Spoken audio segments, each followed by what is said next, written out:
Behind the gyrating hips and million-dollar smile lived a man who gave away Cadillacs to strangers, wept openly for those in pain, and believed his voice was a gift from God meant to serve humanity.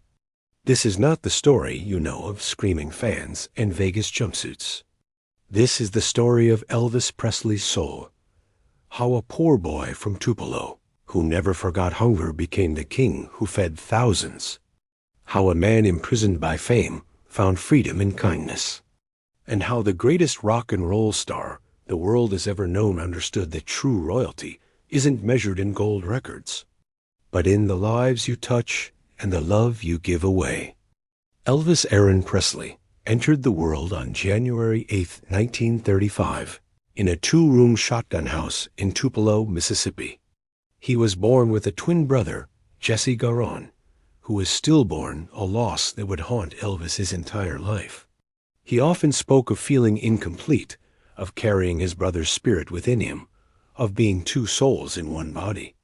This early encounter with death and loss shaped everything that followed, instilling in him a deep empathy for suffering that would define his character. The Presleys were desperately poor. Vernon, his father, worked odd jobs when he could find them. Gladys, his mother, took in laundry and cleaned houses. They moved constantly, always one step ahead of eviction. Elvis wore clothes made from flour sacks, went to school hungry more often than not, and watched his parents struggle with a dignity that poverty tried to steal. He never forgot what it felt like to have nothing, to be looked down upon, to be dismissed as white trash by those who had more. But poverty couldn't touch the richness of love in that tiny house. Gladys adored her surviving son with an intensity that bordered on obsession. She walked him to school well into his teenage years, defended him against bullies, told him he was special, destined for greatness. Vernon taught him about honor, about keeping your word even when it cost you everything. And the Pentecostal church they attended taught him that God loved the poor most of all, that heaven belonged to those the world rejected. Music was everywhere in Elvis's childhood, not just in church, but in the black neighborhoods where blues and gospel merged into something transcendent, where he'd sit for hours listening to street musicians pour their souls into battered guitars. He absorbed it all, the pain, the joy, the spirituality, the raw humanity of music that came from struggle. He understood instinctively that music wasn't entertainment, it was survival. Prayer, resistance, hope. When Elvis was 13. The Presleys moved to Memphis, searching for better opportunities in the projects of a bigger city. The poverty followed them, but so did the music. Beale Street became his university, teaching him that talent and soul knew no color lines. He befriended black musicians, learned from them, respected them in an era when such friendships were dangerous. He saw them as mentors, as equals, as the true kings of the music he loved. 18. Walking into Sun Records to record a song for his mother's birthday, Elvis was still that poor boy in flour sack clothes. But something happened when Sam Phillips heard his voice, a fusion of country, gospel, and rhythm and blues that had never existed before. It wasn't just musical innovation.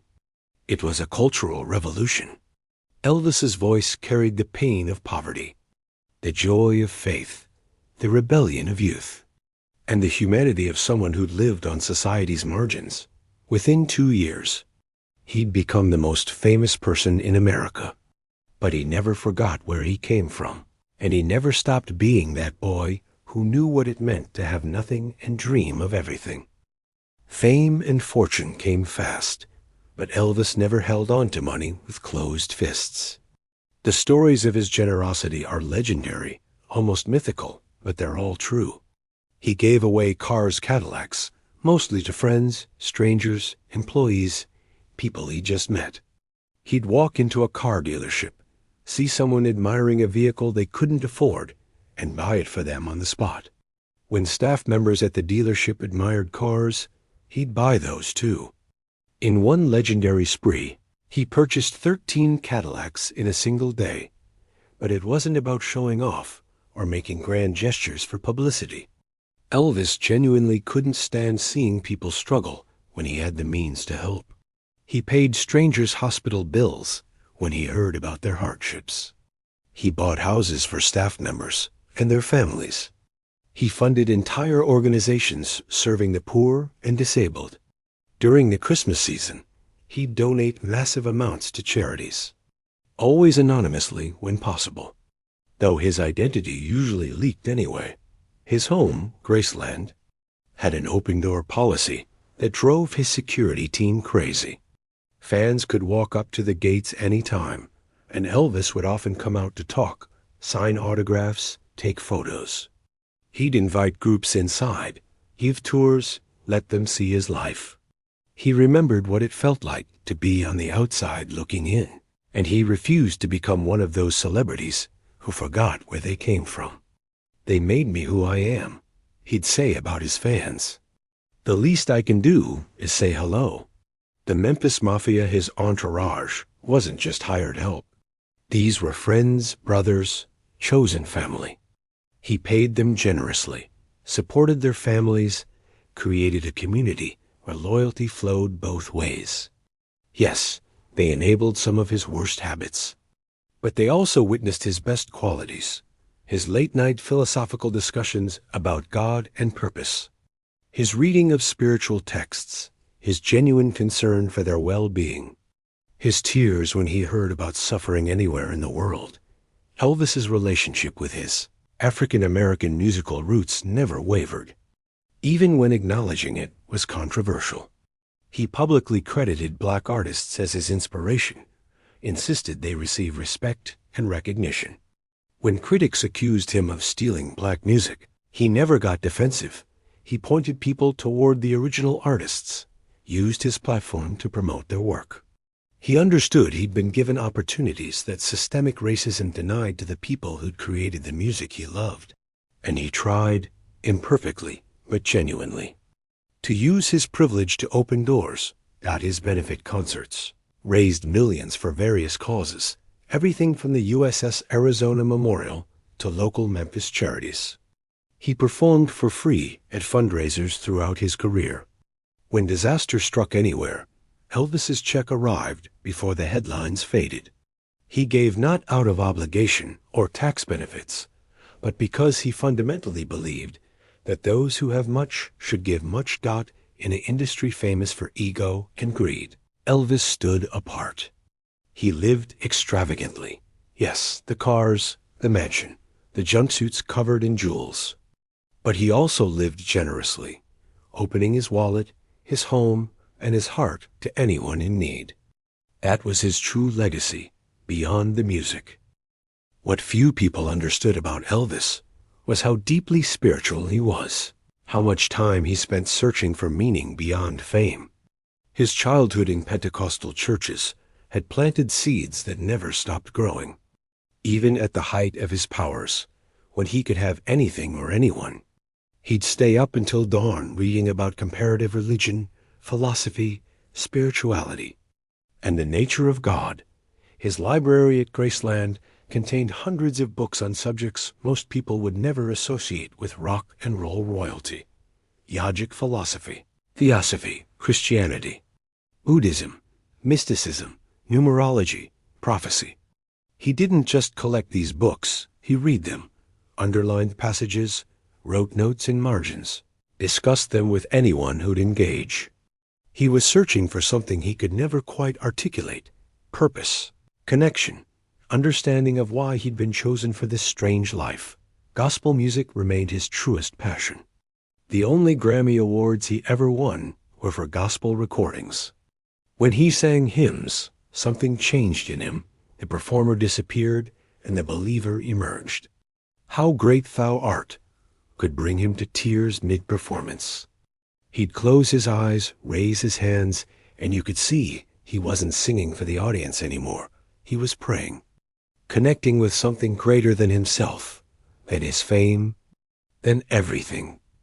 Elvis believed his voice was a divine gift, not something he'd earned, but something he'd been entrusted with. This belief carried both comfort and burden. It meant his success had spiritual purpose, but it also meant he was accountable to God for how he used it. When he felt he wasn't living up to that calling, when the movies were mediocre, when the pills took over, when he felt like a product rather than an artist, the guilt devastated him. He talked often about wanting to be a force for good in the world, about using music to bring people together across racial and economic divides. In an era of segregation, his concerts were integrated. His music brought black and white teenagers together in shared joy, shared rebellion against a world that demanded they stay separate.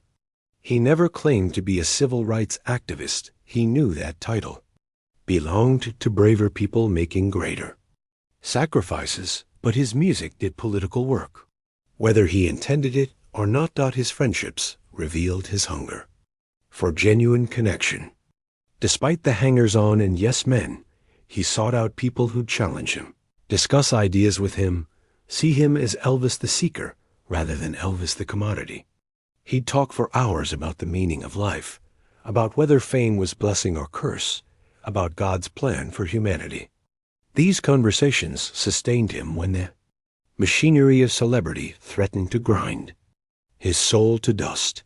Even his struggles with prescription drugs came partly from this spiritual searching. He believed certain medications opened his mind, enhanced his connection to the divine, helped him access deeper truths. It was misguided and ultimately destructive, but it came from his eternal quest to transcend the limits of ordinary human consciousness, to touch something eternal. Elvis wasn't perfect, far from it, but he was genuinely, desperately seeking to be good, to matter beyond the music, to leave the world better than he found it. On August 16, 1977, the king died at age 42, his body finally surrendering to the punishment he'd inflicted through prescription drug abuse and an unsustainable lifestyle. The world mourned with an intensity reserved for presidents and popes. Thousands lined the streets of Memphis. Radio stations played his music for days. People wept who'd never met him, never seen him perform, but who felt they'd lost someone essential to the fabric of their lives. But here's what makes Elvis's legacy extraordinary. It wasn't just fans who mourned. It was the car salesman whose mortgage Elvis had paid off anonymously 20 years earlier. The woman whose hospital bills he'd covered when he read about her struggles in the newspaper. The struggling musician he'd helped get a recording contract. The countless people who'd encountered his kindness in small, private moments never documented or publicized. After his death, stories emerged like flowers after rain, thousands of stories about Elvis's private generosity, his compassion, his humanity. A veteran who'd served with him in Germany and later fell on hard times found envelopes of cash in his mailbox for years. No return address, but he knew who sent them. A Memphis family whose house burned down found themselves in a new home, paid for by Elvis. A woman who'd served him in a restaurant and mentioned her sick daughter found the hospital calling to say all bills were paid. On and on the stories came, painting a portrait of a man who used his wealth as a tool for healing. His daughter, Lisa Marie, would later speak about this side of her father, how he couldn't pass someone in need without helping, how he'd cry when he heard sad stories, how he believed deeply that, to whom much is given, much is expected. She remembered him reading from the Bible about storing treasures in heaven rather than earth, about the eye of the needle being easier for a camel to pass through than a rich man to enter heaven. He tried, in his flawed way, to live those teachings. The musical legacy is undeniable. He changed popular music forever, broke down racial barriers, influenced every artist who came after. But his humanitarian legacy deserves equal recognition. He proved that commercial success and genuine compassion weren't mutually exclusive. He showed that you could be the biggest star in the world and still remember the people at the bottom, still live with an open heart. Graceland today receives more visitors annually than any private home in America except the White House. People come to see where the king lived, but what they discover is how he loved. They see the awards and costumes, yes, but they also hear the stories, the generosity, the kindness, the humanity that defined him as much as the music. Elvis. Aaron Presley wasn't just the king of rock and roll. He was a reminder that true royalty isn't about crowns or thrones, about how you treat people when you have all the power and they have none. It's about remembering where you came from and helping others rise. It's about using your voice, your platform, your resources to serve something greater than yourself. That's the story of the king's heart. That's the legacy that matters most. Elvis Presley's life teaches us that greatness isn't measured only in achievements, but in how we treat others when the world is watching, and more importantly, when it's not. His journey from poverty to unimaginable wealth never erased his memory of struggle. It deepened his compassion. He proved that you can shake the world and still remain human, still remain kind, still remain connected to the divine spark that lives in every person.